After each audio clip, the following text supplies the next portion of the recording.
کہ زمزم کے پانی میں اتنی شفا ہے کہ اگر کوئی آدمی بھوکا ہے اور کھانا نہیں مل رہا ہے، اگر پیٹ بھر کے وہ پانی پی لے تو کم سے کم 2 گھنٹے کی بھوک اس کی پوری ہو جاتی ہے، یعنی 2 گھنٹے اور وہ اپنا بھوکا رہ سکتا ہے، اس میں اتنا آئرن ہے۔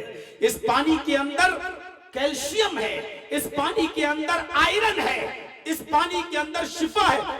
میں آج بھی اپنے اٹاوے میں ایسے شخص کو جانتا ہوں جو آج سے 20 سال پہلے حج کرنے گیا تھا، اور 20 سال کے بعد جو پانی لے کے آیا تھا ایک کٹی میں لے کر، وہ پانی آج بھی اس کے گھر پہ رکھا ہوا ہے۔ جب ضرورت پڑتی ہے تو ایک ڈھکن پانی نکال کے ایک گلاس پانی میں ملا کے وہ پیتا ہے۔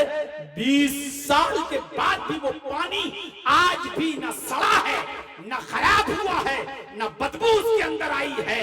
یہ زمزم کے پانی کی خصوصیت ہے کہ وہ سالوں سال رکھو تو وہ خراب نہیں ہوتا ہے۔ یہ جیتا جاتا معجزہ آج بھی زندہ ہے اور انشاءاللہ قیامت کی صبح تک زندہ رہے گا۔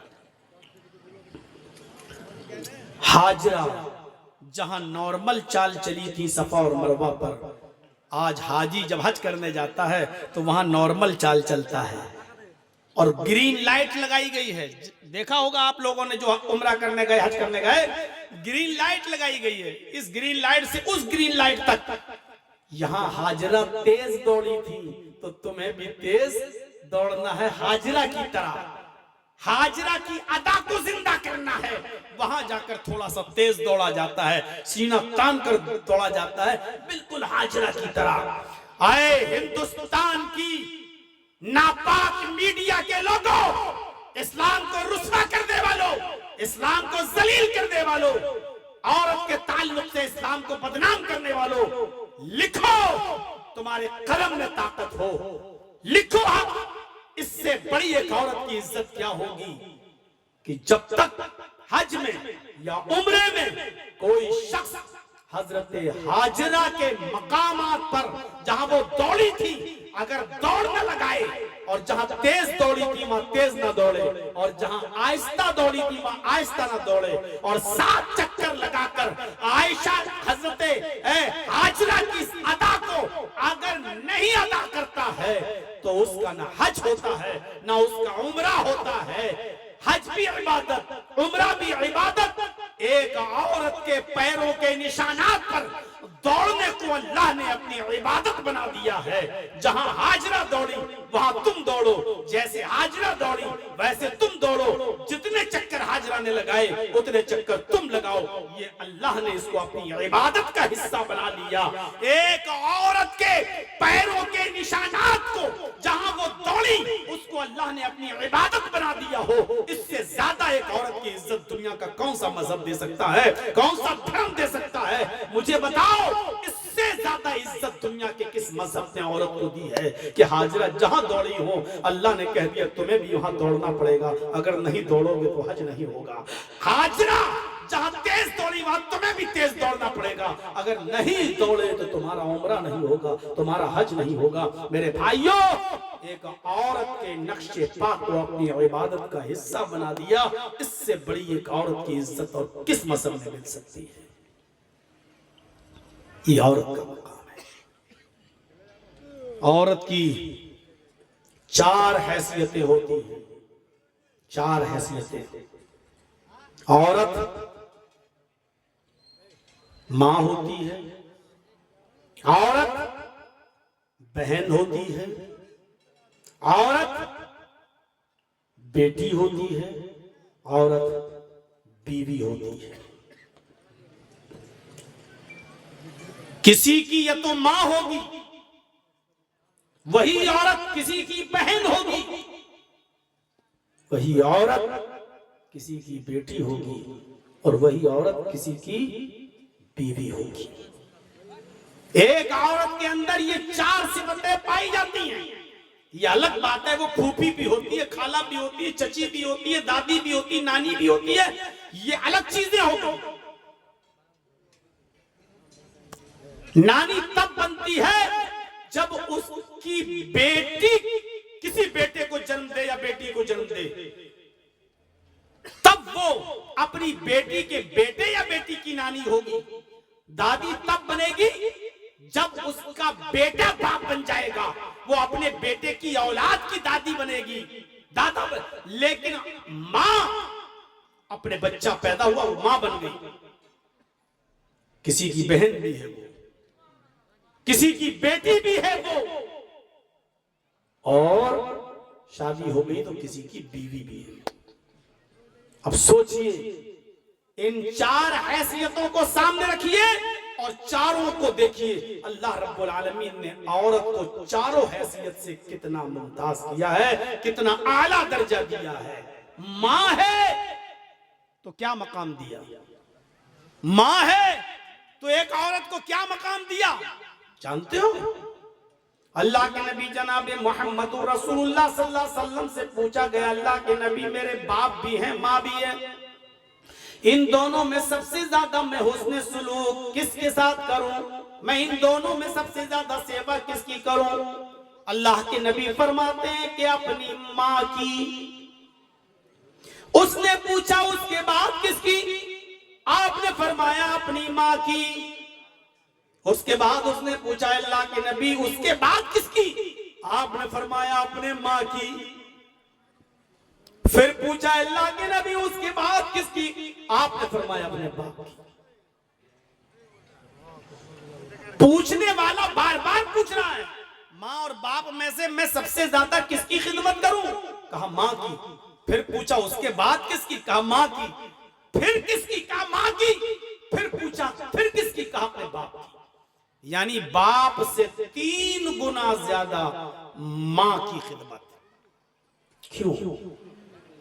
پیٹ میں رکھا ہے 9 مہینے، کس طریقے سے اس نے تمہیں رکھا ہے، کس طریقے سے پالا ہے، کس طریقے سے تمہاری حفاظت کی ہے۔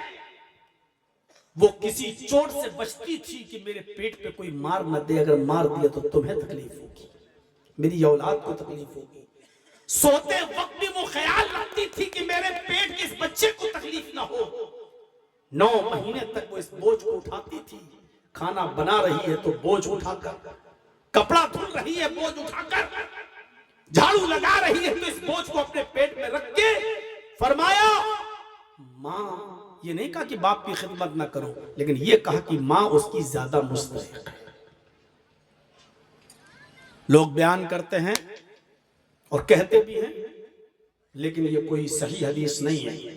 الجنت تحت اقدام الامہات، ٹھیک ہے لاسٹ میں، الجنت تحت اقدام الامہات، جنت ماں کے قدموں کے نیچے۔ میں پہلے بتا دے رہا ہوں یہ حدیث صحیح نہیں ہے، ضعیف ہے، علامہ البانی نے اس کو ضعیف قرار دیا ہے، لیکن ضعیف بتانے کے بعد اب میں بتا سکتا ہوں آپ کو میرے بھائیوں، اس سے یہ پتہ چلتا ہے کہ ماں کا مقام کیا ہے، ماں کا مرتبہ کیا ہے۔ یعنی جنت اس وقت تک تمہیں نہیں مل سکتی جب تک کہ ماں تم سے خوش نہیں ہے، ماں تم سے راضی نہیں ہے۔ اللہ کے نبی صلی اللہ علیہ وسلم کی صحیح حدیث موجود ہے، آپ نے فرمایا اللہ کی لعنت ہو اس شخص پر جو اپنے ماں اور باپ دونوں کو پائے اور دونوں کو زندگی پا کر ان کی خدمت کر کے جنت حاصل نہ کر سکے، ایسے شخص پر اللہ کی لعنت ہو، پھٹکار ہو۔ میرے بھائیوں، یعنی جنت اسی کے لیے ہے جو اپنے ماں باپ کی خدمت کرنے میں کامیاب ہو گیا۔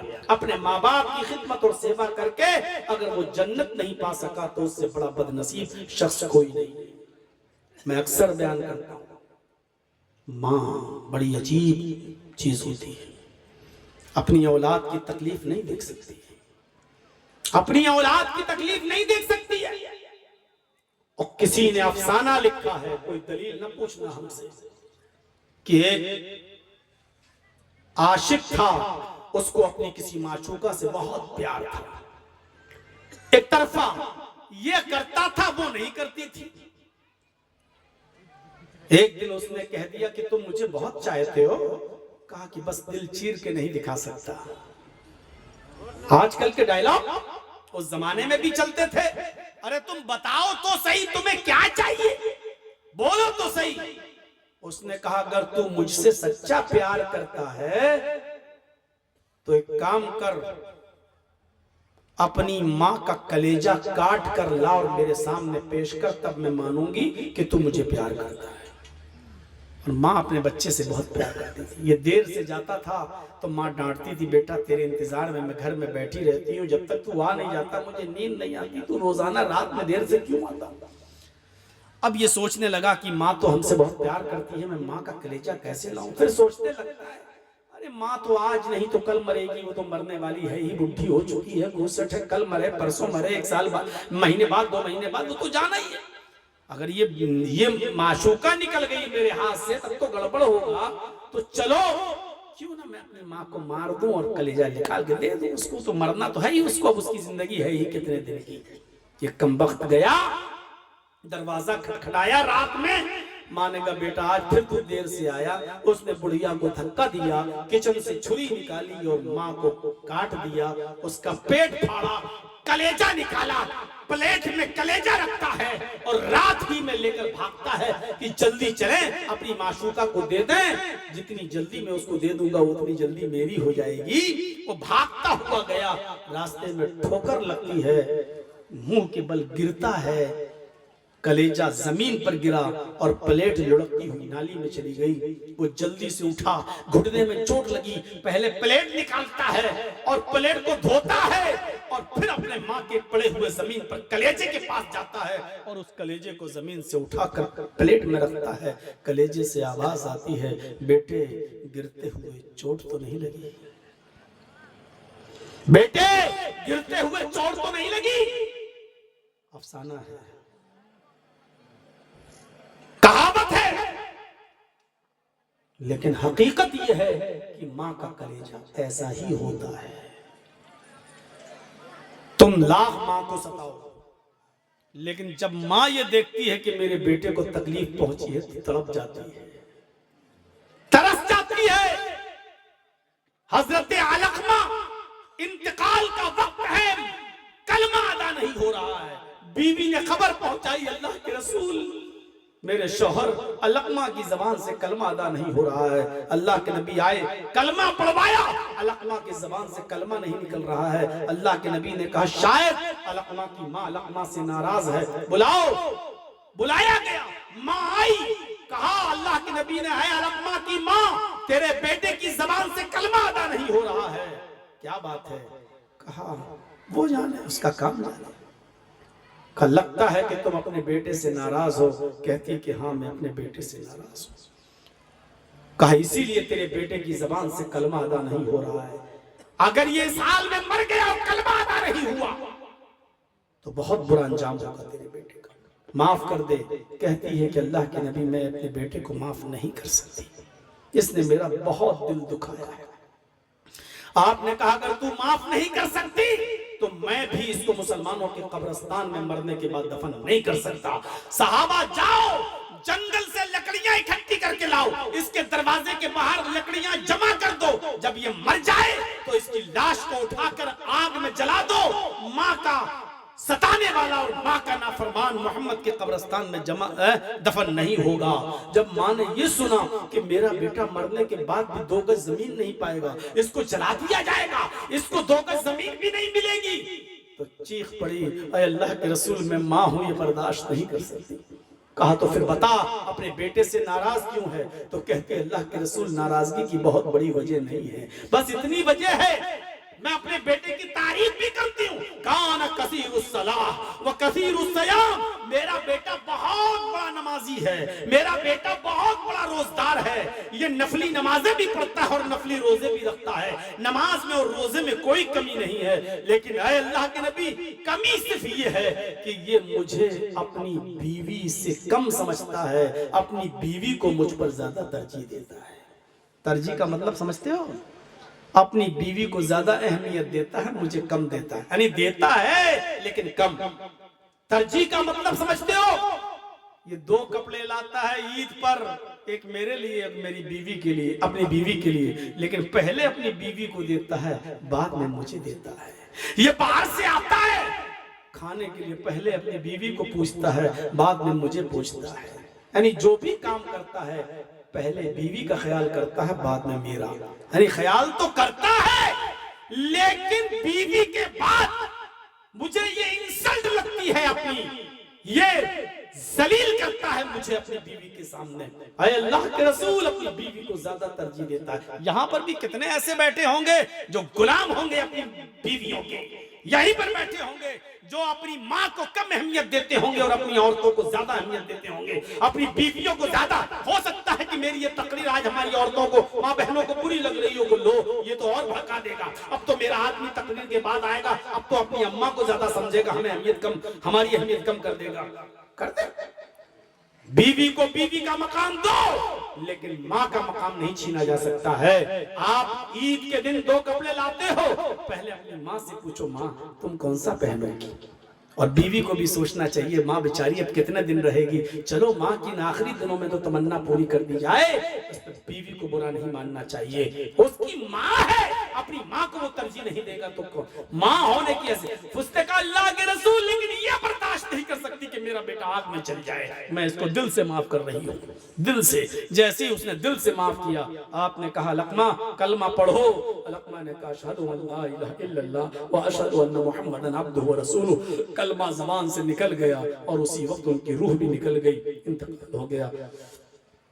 کلمہ پڑھے بغیر اگر جاتے تو کیا ہوتا، اور کلمہ ادا ہو گیا، من کان آخر کلامہ لا الہ الا اللہ دخل الجنہ، جس کی زبان سے آخری جملہ لا الہ الا اللہ نکلا اور پھر وہ مر گیا تو وہ جنتی ہے۔ یہ اللہ کے رسول کی حدیث بخاری کی روایت ہے۔